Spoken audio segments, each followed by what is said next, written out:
පිරිමි කෙනා ලිංගික ක්‍රියාවලිය පටන් ගන්නෙ මොකෙන්ද? මේ අවයවයක් එහෙම කියන්න එපා. හරි බයයි උඹලගෙන් දෙයක් අහන්න. ලිංගික ක්‍රියාවලිය පටන් ගන්නෙ මොකෙන්ද? අනුවේගීද ප්‍රත්‍යානුවේගීද? ප්‍රත්‍යානුවේගයෙන් පටන් ගත්තට ටික මෙයා එනවා මොකේද?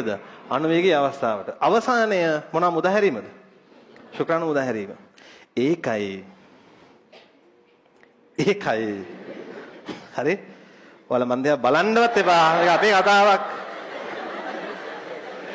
ඒකයි. ඒකෙන් පස්සේ ෂණිකව ලිංගේන්ද්‍රිය ප්‍රාණෝද්භව නැතු යන්නේ. ඔළුව වනන්න එපා මාට්ටු වෙනවා. හරි? ඔළුව වනන්නද කෙලින් තියන් ඉන්න ඕන. එකෙක් කියන්න ගියා. ආයෙනම් මට කියන්න. අනුවේගී එකේදී ලිංගේන්ද්‍රිය ප්‍රාණවත් වෙනවද ප්‍රාණෝද්භව අහිමි වෙනවද? අන්න ඒකනේ. තේරුණාද?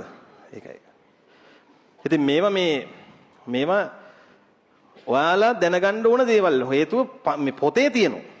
පාඩමේ තියෙනවා නම් මම මේක උගන්වන්න නැතුව මේක උගන්වන්න නැතුව මම මොනව කරලා පෙන්නන්නද? උගන්වන්න වෙනවනේ.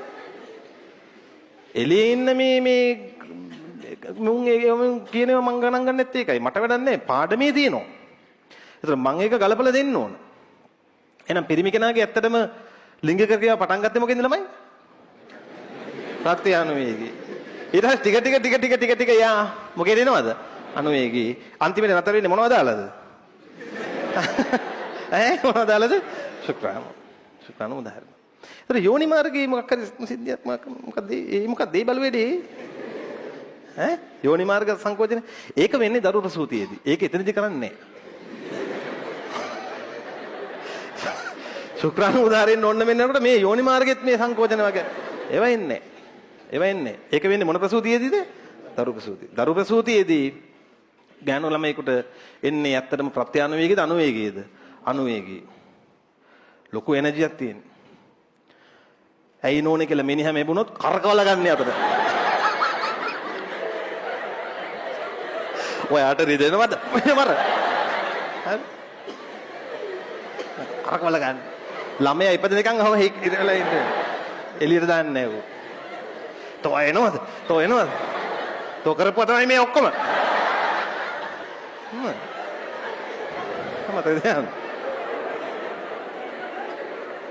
ඒ වෙලාවට පැත්ත පළහද කතා කරන්න එහෙම යන්න හොඳ නැහැ. අන්තිමට යනකයි ඔය සමහර ડોක්ටර්ස්ලාට එහෙම දැන් සමහර ડોක්ටර්ස්ලා පුෂ් කරන්න ගහනවා. කොන්න බැරෙන්න වදින්නේ. ඒ වදින එක පිරිමි දෙන්නෙක්ෙන් කෑවා වගේ. හරිද? ඊට ડોක්ටර්ට අසනීපෙත් අමාරු නෑ. මොකද්ද වෙන? කවුද? ඔයා කවුද? මං කවුද? අපි මොකද මෙතන? හරි?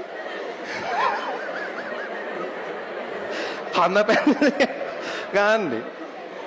රයිට්.